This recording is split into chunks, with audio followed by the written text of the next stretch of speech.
십자가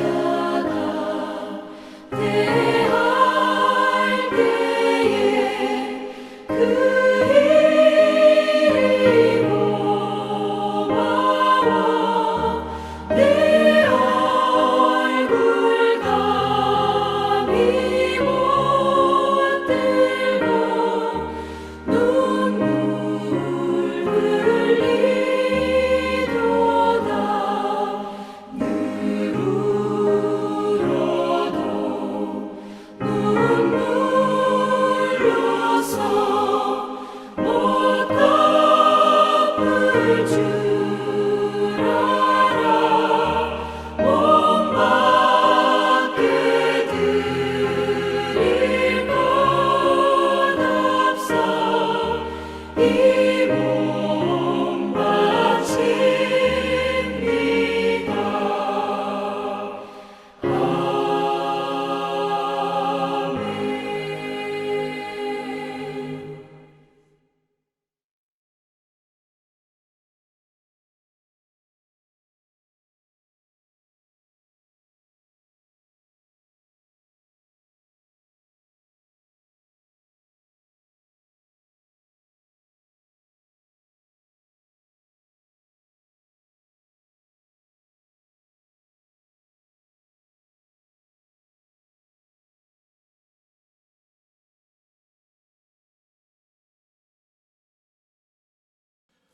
사랑하는 반포 침례교회 성도님들, 그동안 안녕하셨습니까?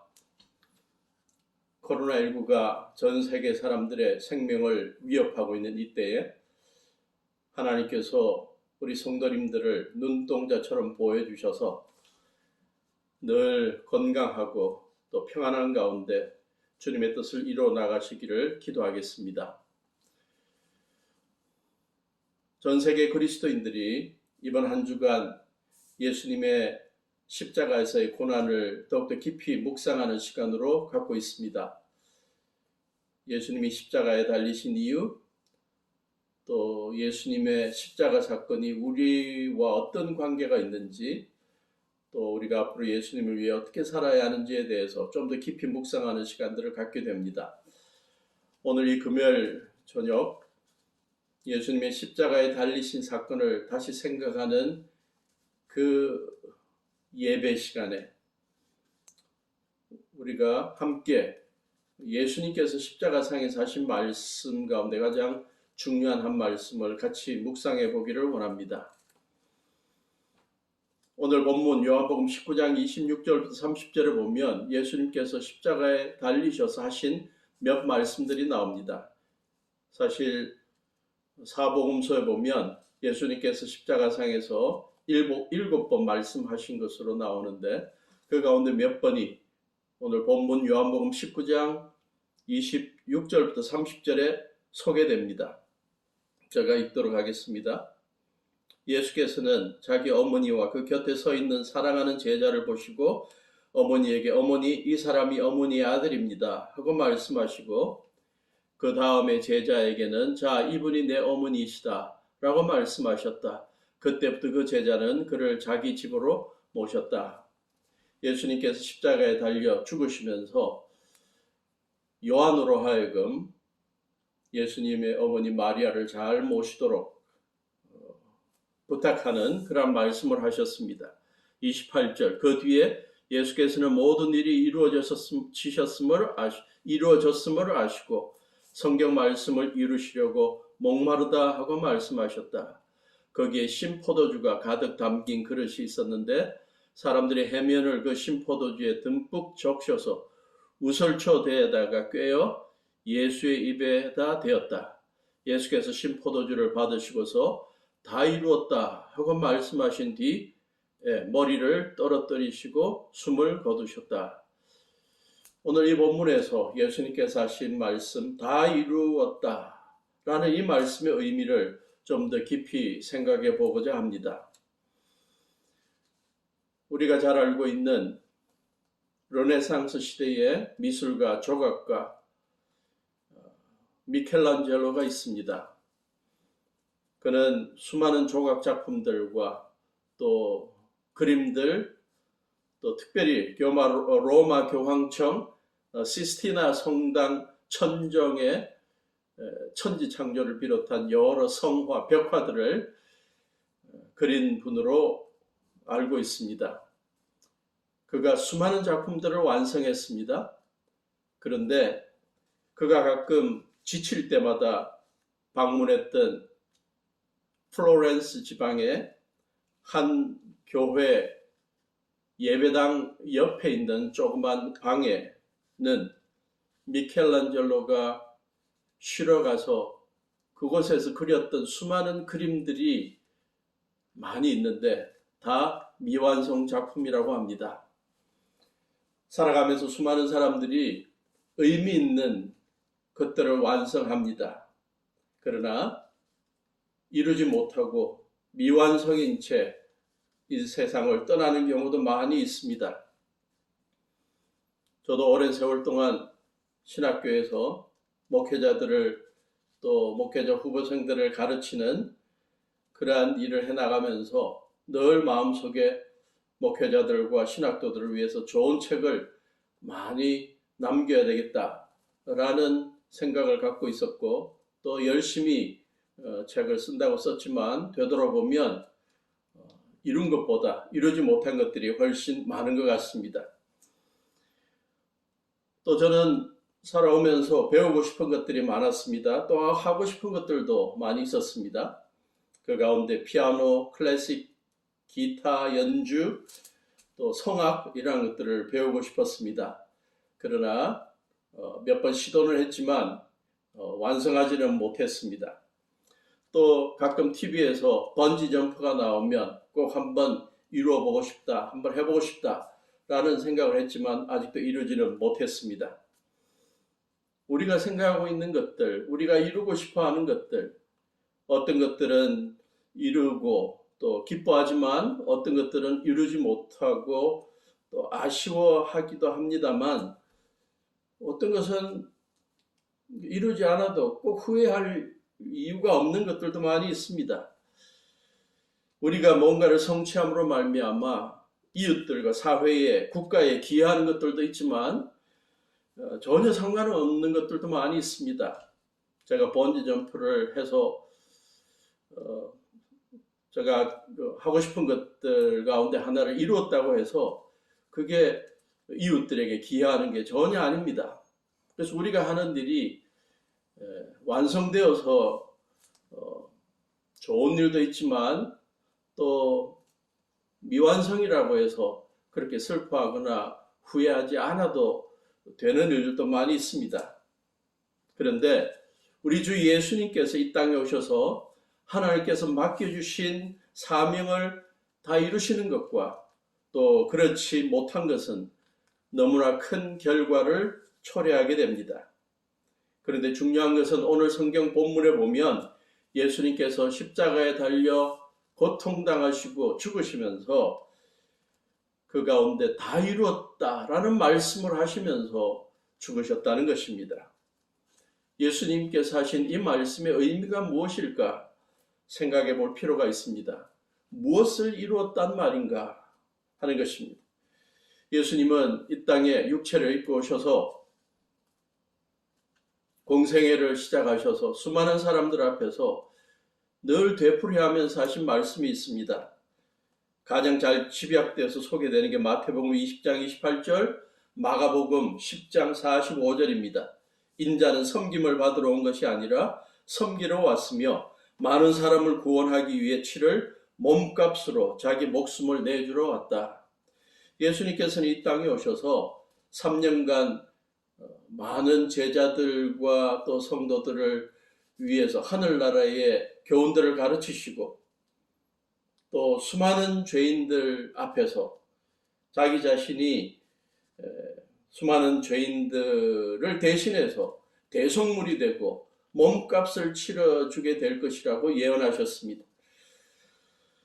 여기 오늘 마태복음 20장 28절과 마가복음 10장 45절에 소개하고 있는 이 몸값, 대속물의 의미가 무엇인지 우리가 좀 잘 알아야 예수님이 십자가에서 다 이루셨다라는 말씀을 하셨을 때의 그 의미를 좀 더 잘 이해할 수 있을 것입니다.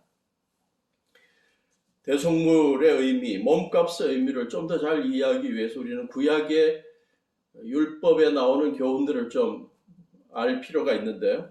먼저 출애굽기 21장 30절에서 이 단어가 사용됩니다.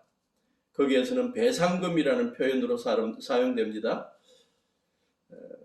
그게 출애굽기 21장 30절에 이렇게 소개됩니다. 사람을 받는 버릇이 있는 소를 그냥 둔 주인이 있다면 그는 죽여야 한다. 소도 죽이지만 늘 사람들을 들이받아서 죽게 만드는 그 소를 그냥 둔 주인도 죽여야 된다. 그러나 피해자 가족이 그 주인 죽이는 것을 원치 않으면 피해자 가족에게 배상금을 지급하면 된다. 그 배상금은 제사장이 결정하면 된다. 또 레위기 25장 47절부터 보면 히브리인 중에서 종으로 팔려간 사람을 자유롭게 할 수 있는 길이 있었습니다. 그 사람이 친척이 돈을 지불하고 풀려나게 할 수가 있었던 것입니다. 바로 이것이 배상금이고 이것이 바로 대속물과 관련된 몸값입니다. 레위기 16장은 더욱더 의미 있는 사건이 소개됩니다. 1년에 한 차례씩 이스라엘 백성들이 하나님 앞에 속죄일 제사를 드렸습니다. 지난 한 해 동안 하나님 앞에서 삶을 되돌아볼 때 여러 가지 허물과 실수가 많았다고 생각될 때, 특별히 레위기 16장 21절을 보면 이스라엘 자손이 저지른 온갖 악행과 온갖 반역 행위와 온갖 죄를 다 자백하고 나서 그 모든 죄를 그 숫염소의 머리에 씌웠다. 지난 한 해 동안의 온갖 악행과 하나님 앞에서 반역한 행위와 온갖 죄들이 떠오를 때마다 이스라엘 백성들은 속죄일에 하나님 앞에 그 죄를 용서받기 위해서 제사를 드렸습니다. 그때 희생제물로 숫염소 2마리를 데려와서 한 마리는 죽여서 그 피를 지성소에 뿌리고 회막에 뿌리고 제단에 뿌렸습니다. 그래서 자기들의 죄를 대신 죄값을 대신 치르기 위해 피를 흘리고 숫염소가 죽은 것이 자기들의 죄를 용서받는 길이라고 생각했습니다. 그게 하나님께서 모세를 통해 주신 하나의 신앙적인 율례였습니다. 또 나머지 한 마리 숫염소는 빈들로 보내어서 빈들에서 죽게 만들었습니다. 이스라엘 백성들의 죄에 대해서 하나님께서 심판하시고 벌 주시는 것이 아주 엄하고 또 거룩하신 하나님이 빈틈없이 죄에 대해서 그 처벌을 해야 하지만 그들을 사랑하셔서 그들에게 용서받을 수 있는 길을 제공하셨고 그것이 바로 속죄일 제사를 통해 나타났는데 백성들의 죄를 대신 짊어지고 희생적으로 죽게 된 숫염소들의 희생이 있었다. 그 염소들로 말미암아 백성들은 지난 한 해 동안의 죄를 용서받고 다시 새 출발을 하게 해준다. 그게 하나님께서 마련하신 죄 용서함의 방법이었습니다. 예수님께서 이 땅에 오실 때 그러한 구약의 율법과 연관된 가운데 예수님께서 십자가를 지시고 결국 희생제물이 되셨다라고 표현하고 있는 것입니다. 사도 바울은 이러한 원리를 로마서에서 아주 잘 소개하고 있습니다. 로마서 3장 23절 모든 사람이 죄를 범하였습니다. 그래서 사람은 하나님의 영광에 못 미치는 처지에 놓여 있습니다. 3장 24절 그러나 사람은 그리스도 예수 안에서 얻는 구원 속량으로 말미암아 하나님의 은혜로 값없이 의롭다는 선고를 받습니다. 로마서 3장 25절 하나님께서는 이 예수를 속죄 제물로 내주셨습니다. 아까 몸값을 대신 치르게 해주셨다. 대속물이 되게 해주셨다라는 표현과 같은 것입니다. 그것은 그의 피를 믿을 때 유효합니다. 하나님께서 이렇게 하신 것은 사람들이 이제까지 지은 죄를 너그럽게 보아주심으로써 자기의 의를, 하나님의 의를 나타내시려는 것이었습니다. 그리고는 로마서 8장 1절부터 3절에 말합니다. 그러므로 그리스도 안에 있는 사람들은 정죄를 받지 않습니다. 하나님께서는 자기의 아들을 죄된 육신을 지닌 모습으로 보내셔서 죄를 없애시려고 그 육신에다 죄의 선고를 내리셨습니다. 모든 세상의 죄인들이 지은 죄로 말미암아 모든 세상 사람들이, 죄인들이 그 죄값을 치르고 고통을 당하고 이 세상에서의 불행한 삶과 하나님의 복을 받지 못하는 삶을 살다가 죽음을 맞이하면 영원한 불못으로 가야 했지만, 하나님께서 예수님으로 하여금 우리의 죄의 값을 대신 치르게 하기 위해서 피 흘리고 십자가에 죽게 하셨다고 사도 바울은 말하고 있는 것입니다. 그리고 고린도서 5장 21절에서도 하나님께서는 죄를 모르시는 분 예수님에게 우리 대신으로 죄를 씌우셨습니다 라고 설명하고 있습니다. 그러므로 예수님께서 다 이루었다라고 말씀하시는 그 말씀의 의미가 무엇인가? 그것은 하나님께서 죄인된 인간들을 사랑하셔서 우리들의 죄를 대신 짊어지시고 예수님이 십자가에서 죄값을 대신 치르게 하셨다는 사실을 말하는 것입니다. 예수님이 십자가에서의 희생적인 죽음으로 말미암아 우리가 더 이상 하나님 앞에서 죄인으로 형벌을 받지 않아도 되게 해주셨다는 것입니다. 바로 이러한 일을 하나님으로부터 사명으로 받은 예수님이 이 일을 다 이루셨다라고 선포하신 것입니다. 예수님께서는 이 땅에 계시는 동안 여러 번 제자들과 사람들 앞에서 외치셨습니다. 예수님께서 이 땅에 오신 이유를 말씀하시고, 예수님께서 이 땅에 오셔서 이루실 사명의 의미가 무엇인지를 소개하고 있습니다. 특히 요한복음 3장 16절, 하나님께서는 세상을 이처럼 사랑하셔서 외아들을 주셨으니 이는 그를 믿는 사람마다 멸망하지 않고 영생을 얻게 하려는 것이다. 예수님께서 이 땅에 오셔서 십자가에 달려 죽으신 이유는 한면으로 우리의 모든 죄와 허물에 대해서 그 죄값을 대신 치르고 우리를 죄로부터 구원해 주시기 위한 것입니다. 그러나 그것을 다르게 표현한다면 예수님이 우리 죄인들의 죄를 대신 지시고 죄값을 치러주심으로 말미암아 하나님께서 우리를 얼마나 사랑하고 계신지를 보여주신 일인 것입니다. 하나님이 우리를 너무나 사랑하셔서 그 외아들 예수님을 이 땅에 보내셔서 죄인된 우리들의 죄를 대신 지시고 죽으시면서 죄값을 대신 치르게 하셨다는 것입니다. 사도 바울의 가르침에 또 이것을 분명히 하고 있는 구절이 있습니다. 로마서 5장 8절입니다. 그러나 우리가 아직 죄인 되었을 때 그리스도께서 우리를 위하여 죽으셨습니다. 이리하여 하나님께서는 우리들에 대한 자기의 사랑을 실증하셨습니다. 실제로 증거하셨다는 것입니다. 예수님을 통해 나타난 하나님의 희생적인 사랑을 보여주신 사건이 바로 십자가 사건인 것입니다.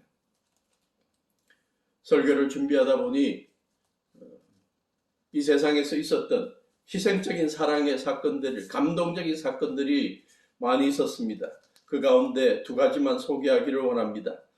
하나는 17세기 영국의 정치 지도자, 왕을 대신하여 섭정했던 올리버 크롬웰 때 한 군사가 사형에 처할 죄를 범했습니다.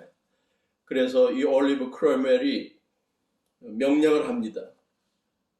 이 군인, 그의 이름이 바질 언더우드라고 하는데, 이 군인을 저녁에 통행금지를 알리는 교회 탑의 종소리가 울릴 때 처형을 하라고 명령했습니다.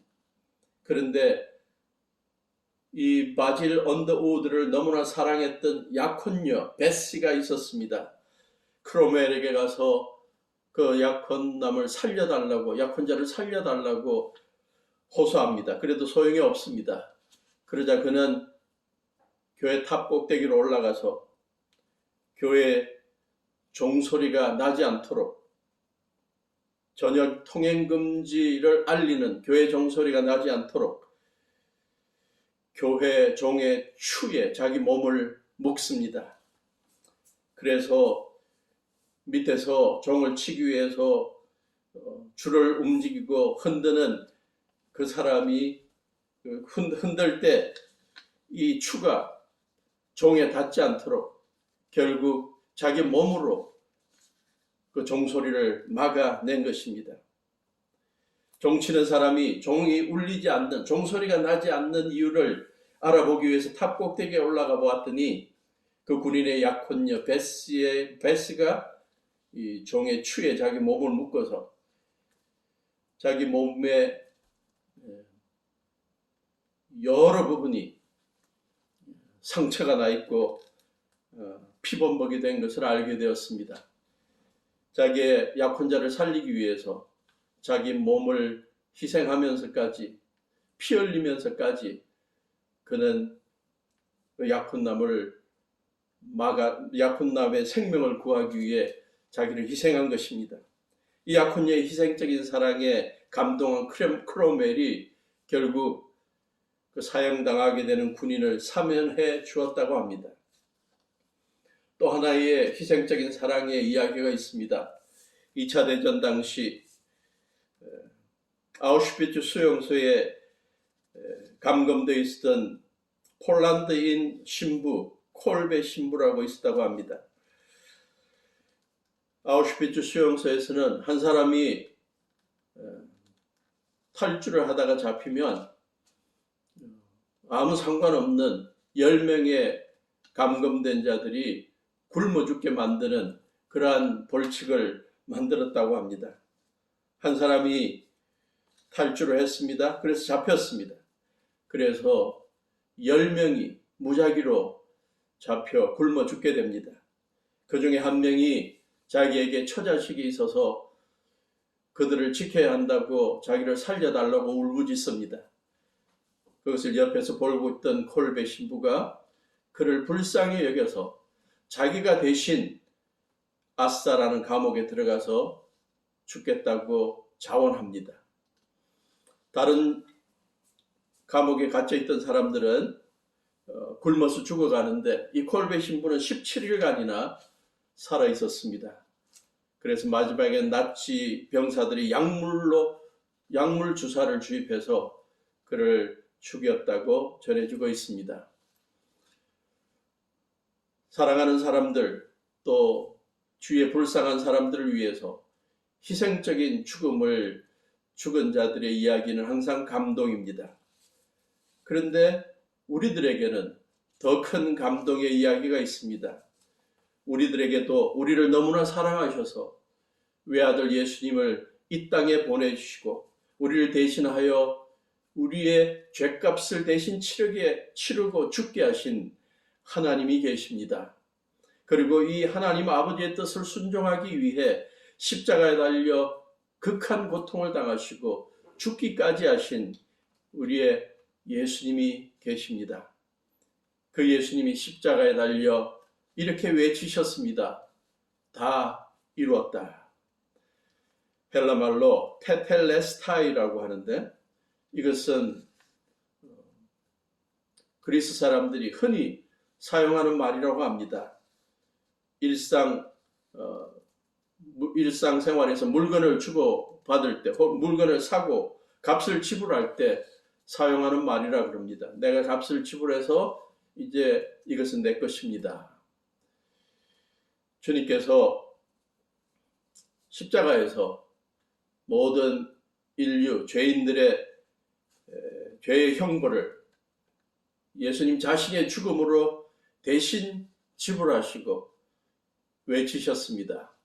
이제 나의 죽음으로 죄인들의 죄값을 다 지불했으니 이제 더 이상 이들을 죄인으로 생각하지 마라. 이제 이들은 하나님의 아들, 딸이고 하나님 앞에서 의로운 자다. 이제 나의 백성이다. 이라는 의미로 예수님께서 다 이루었다고 외치신 것입니다. 우리를 위해 이렇게 귀한 희생제물이 되시고 대속물이 되시고 몸값을 지불하신 이 예수님의 희생적인 죽음과 그것을 통해 나타난 희생적인 사랑을 생각할 때마다 우리는 늘 감사하게 됩니다. 그래서 우리는 새로운 결단을 하게 됩니다. 이제 우리는 어떻게 살아야 하나? 예수님께서 우리를 위해 다 이루셨다면 이제 우리도 주님을 위해 이루어야 할 일이 있다. 그것에 대해 사도 바울과 사도 베드로가 간략하게 소개합니다. 고린도후서 5장 15절에 보면 사도 바울이 예수님의 십자가 사건을 생각하는 그리스도인들에게 명령하고 있는 하나의 명령이 있습니다. 고린도후서 5장 15절입니다. 그런데 그리스도께서 모든 사람을 위하여 죽으신 것은 이제부터는 살아있는 사람들이 자기 자신들을 위하여 살아가도록 하려는 것이 아니라 자기들을 위하여서 죽으셨다가 살아나신 그분을 위하여 살아가도록 하려는 것입니다. 우리를 위해 십자가에서 희생제물이 되신 속죄제물이 되신 예수님이 우리에게 원하는 것은 딴 것이 아닙니다. 이제 예수님이 우리를 위해 피 흘려 죽으시고 희생제물이 되신 것을 생각하며 이제 우리도 주님께 감사하며 이제 주님을 위해 살겠다. 주님을 위해 사는 것이 무엇인지 늘 생각하며 실천하겠다. 그러한 삶을 살아가는 것을 원하시는 것입니다. 그분을 위해, 주님을 위해 살아간다. 자기들을 위하여 죽으셨다가 살아나신 그분, 예수님을 위해 살아간다. 우리의 삶에 나름대로 다 적용해야 될 것이 있을 것입니다. 예수님 위해 살아간다는 것이 주님의 몸된 교회를 섬기며 살아간다는 것일 것이고, 수많은 사람들에게 예수님을 소개하고 증거하며 살아가는 것을 말할 것이고, 아직도 예수님을 모르는 수많은 땅끝 백성들에게까지 복음을 전하고 선교하는 것도 포함될 것이고, 주님을 찬양하는 것, 또 이웃 사람들 주님의 사랑으로 섬기는 것, 이러한 것들이 다 포함될 것입니다. 우리가 기도하는 가운데 또 말씀을 묵상하는 가운데 주님의 성령께서 우리에게 가르쳐 주시는 대로 우리는 주님을 위해 사는 결단이 있어야 할 것입니다. 베드로전서 2장 22절에서 사도 베드로도 비슷한 교훈을 주고 있습니다. 베드로전서 2장 22절부터 24절입니다. 그는 죄를 지으신 일이 없고 그의 입에서는 아무런 거짓도 찾아볼 수 없었습니다. 그는 모욕을 당하셨으나 모욕으로 갚지 않으시고 고난을 당하셨으나 위협하지 않으시고 정의롭게 심판하시는 이에게 다 맡기셨습니다. 그는 우리 죄를 자기의 몸에 몸소 지시고서 나무에 달리셨습니다. 그것은 우리가 죄에는 죽고 의에는 살게 하시려는 것이었습니다.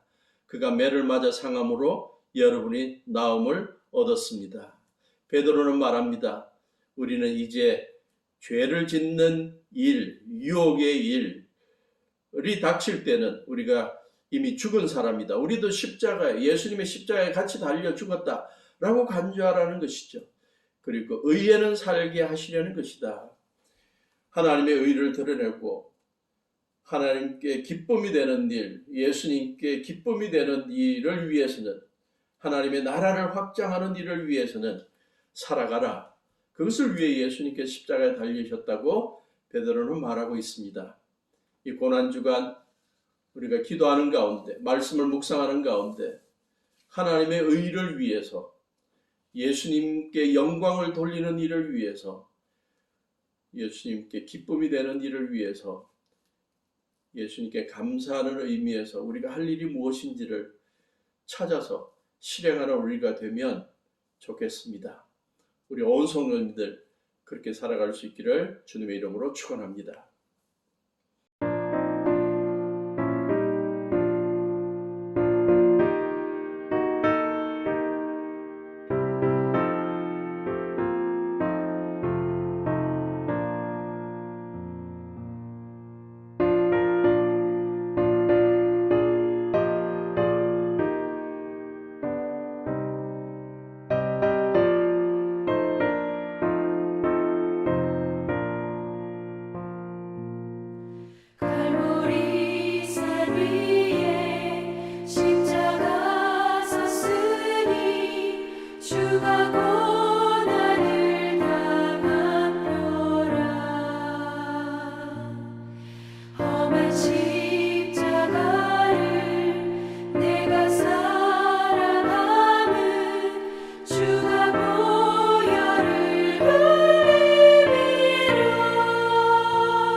죽도록 충성하리.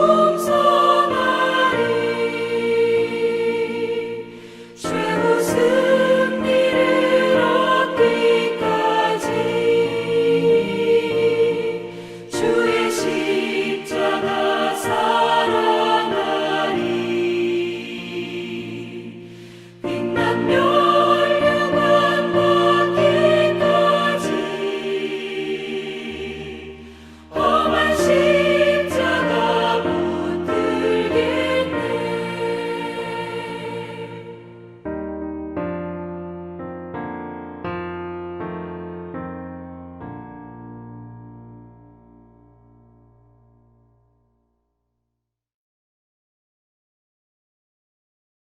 기도하시겠습니다.